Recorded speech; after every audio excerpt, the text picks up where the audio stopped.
Começamos agora o 6º episódio do programa Conversando sobre Saúde Mental.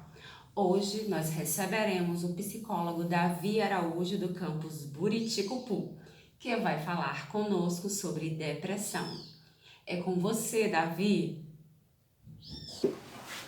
Bom, eu sou Davi, sou psicólogo do IFMA, campus Buriticupu, e vou falar um pouco hoje sobre a depressão como o mal do século, né?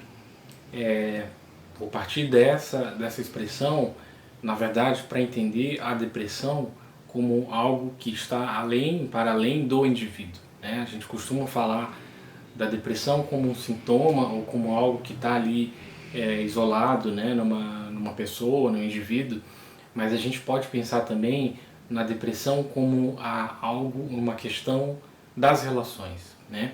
E uma questão que tem a ver com um modelo de sociedade que a gente vive, né?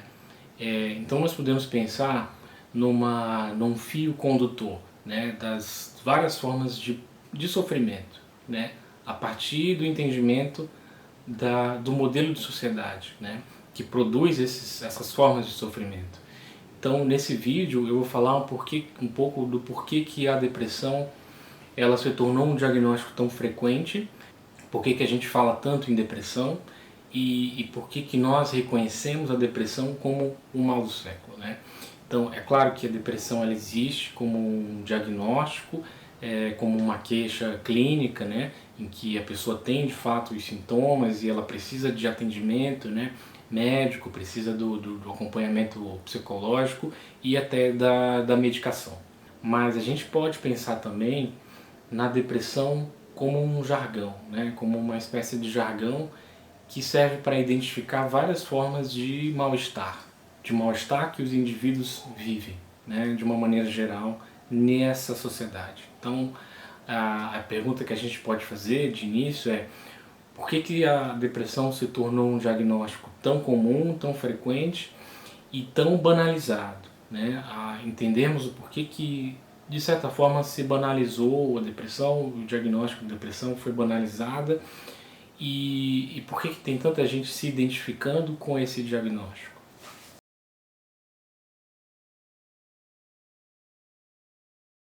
Então, para a gente falar de depressão, de depressão como mal do século, a gente precisa pensar em que século é esse, né? Do que a gente está falando. E a gente pode partir de uma expressão que é utilizada por alguns autores que estudam, né, o tema, né, filósofos, psicólogos que estudam um pouco sobre isso, né, sobre esse mal-estar que existe na sociedade de forma geral, em que eles identificam o que a gente pode chamar de sociedade do espetáculo, né?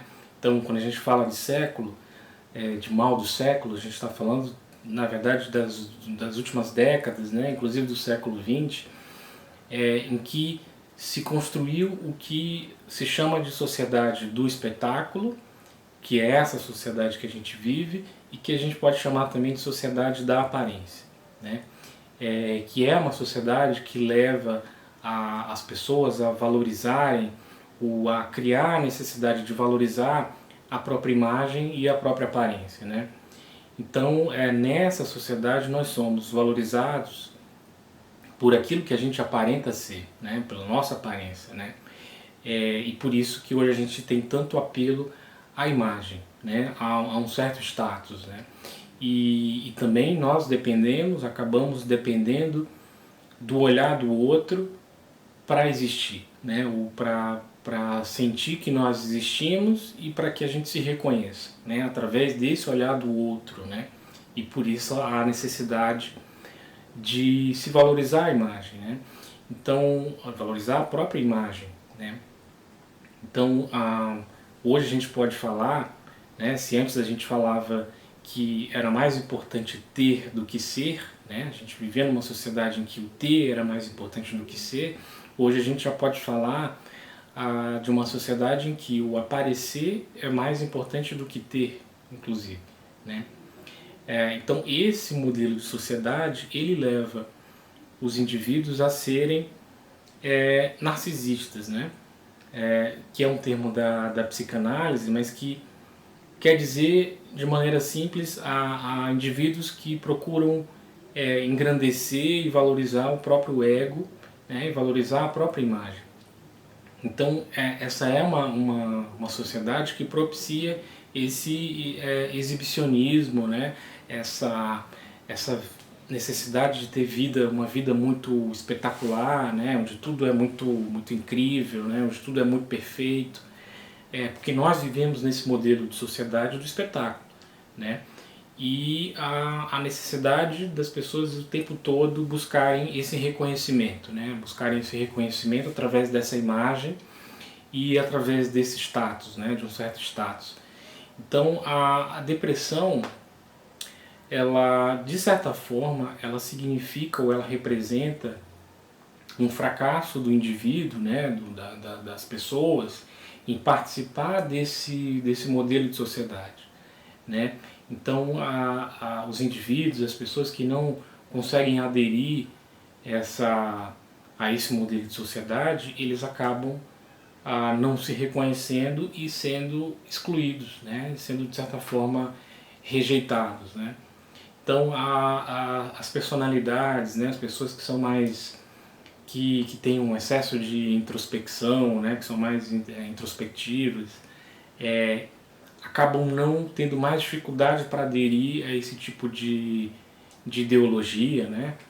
Das aparências, e muitas vezes são identificados como pessoas melancólicas ou como pessoas depressivas, e acabam de certa forma também se identificando com essa ideia, né?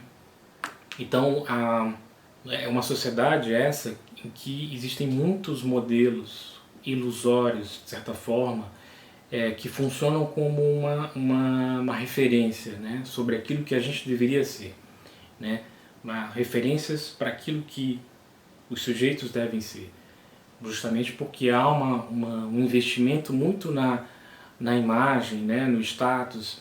Então esses modelos são oferecidos, né, para os sujeitos, para os indivíduos de uma forma geral, e no meio de tanta imagem, né, de tantos modelos, os indivíduos acabam tendo uma dificuldade de se reconhecer e de saber de fato quem eles são e quais são as suas necessidades reais, né?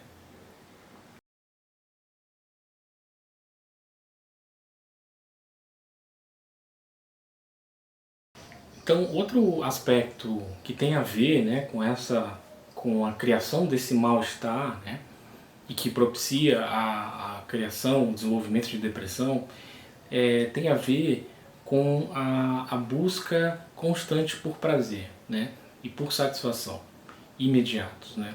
Então, isso numa sociedade em que a felicidade e a satisfação pessoal, a obtenção de prazer, ela está muito ligada ao consumo, né? Então a gente pode falar também de uma sociedade do consumo, e que é chave para a gente entender esse mal-estar geral da sociedade que propicia a criação de depressão, né?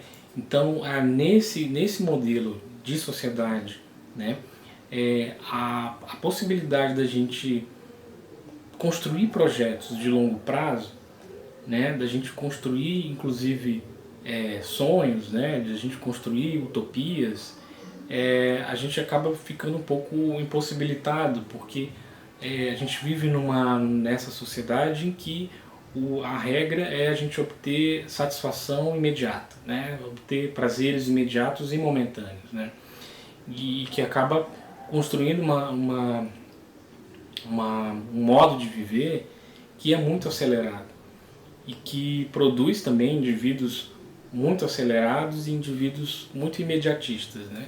E que se angustiam se não conseguirem, se não obtêm uma satisfação ou uma recompensa muito rápida, né? Ou soluções muito rápidas, né? Para os seus problemas, né? De uma maneira geral.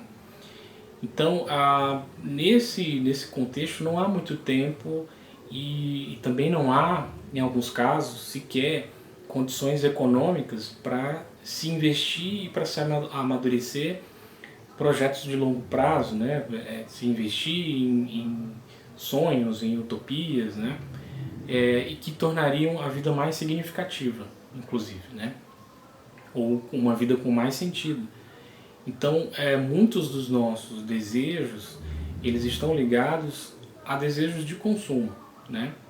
E que acabam distanciando a gente dos nossos desejos mais autênticos, né? Daquilo que nos representa de uma maneira mais significativa, mais profunda, né? Ou também estão ligados à necessidade de sobrevivência, né? Então, quando se busca satisfazer necessidades imediatas ou satisfação ou necessidades de sobrevivência, não há muitas possibilidades de se construir sonhos e construir vidas mais significativas, né?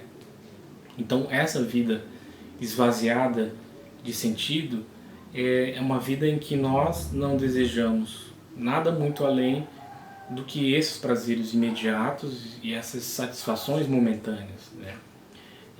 Que, de certa forma, nos são apresentadas a todo momento, né? A todo momento nos é apresentada uma solução rápida para as nossas necessidades, o que acaba fazendo com que a gente sequer consiga entender de fato quais são as nossas necessidades mais autênticas, né?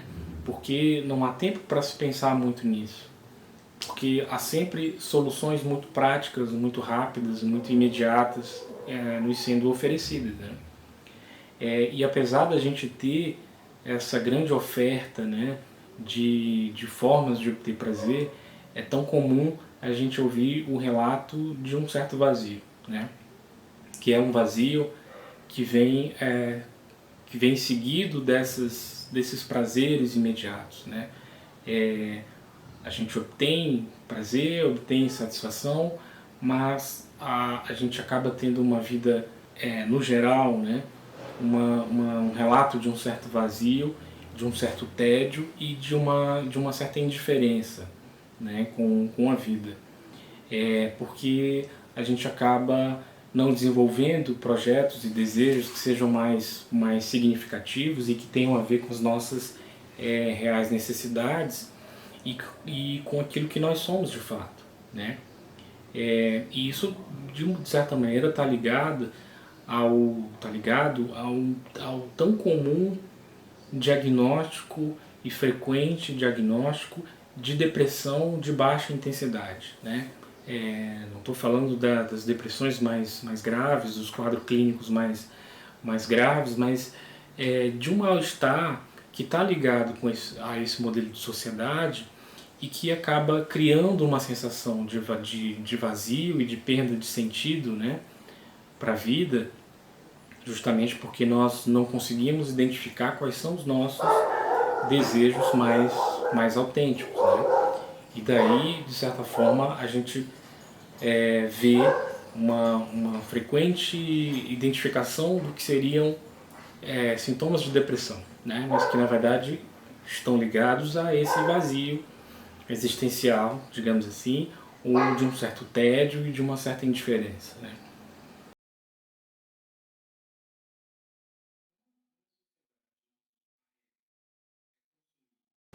Então, numa sociedade em que a regra é consumir, né, e que a regra é obter satisfação constante, obter uma felicidade constante, não há muito espaço e não há muito tempo para o sofrimento, né? Não há muito espaço para angústia e não há muito espaço para dúvida, né?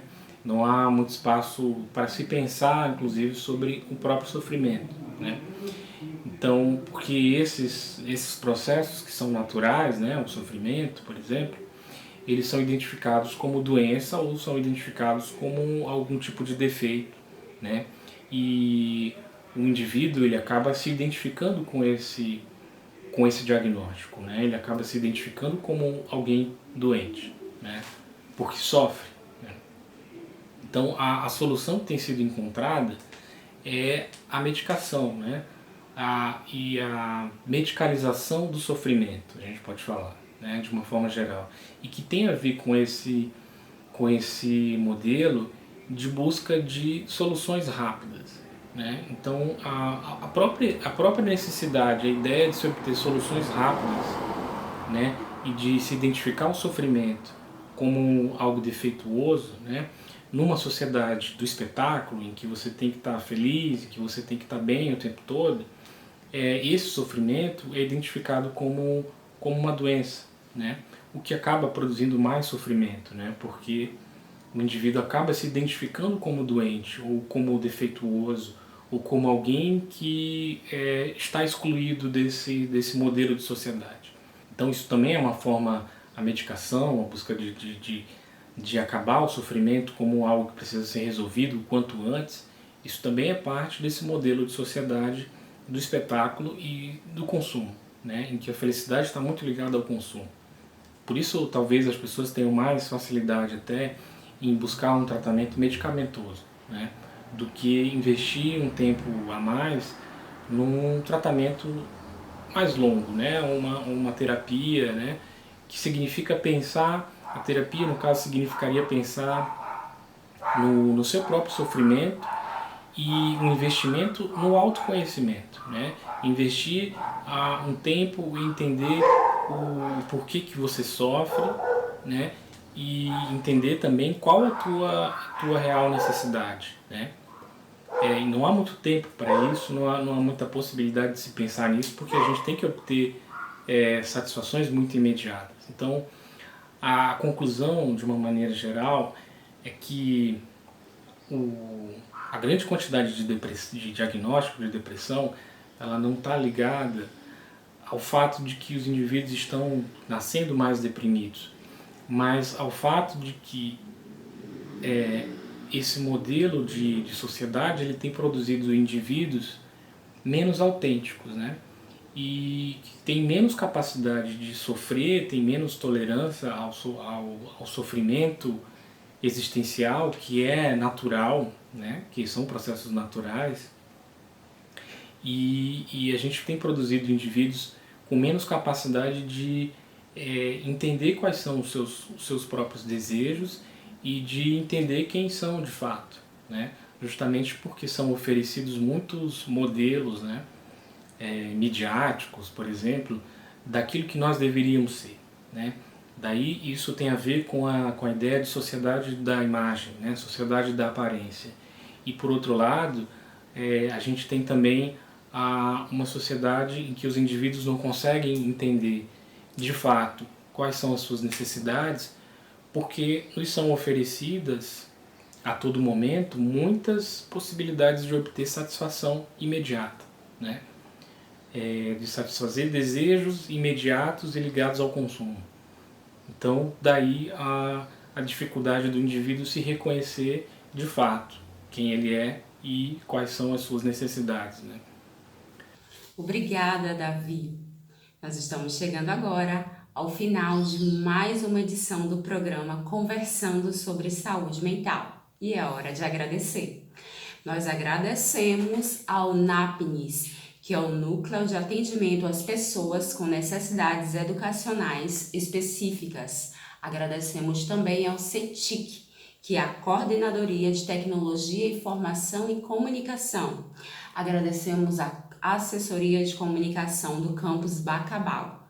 Também agradecemos a equipe idealizadora do programa Conversando sobre Saúde Mental.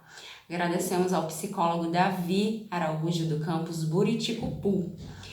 E por fim, nós agradecemos a você, espectador, pelo seu tempo e pela sua companhia. Por hoje é só e até a semana que vem.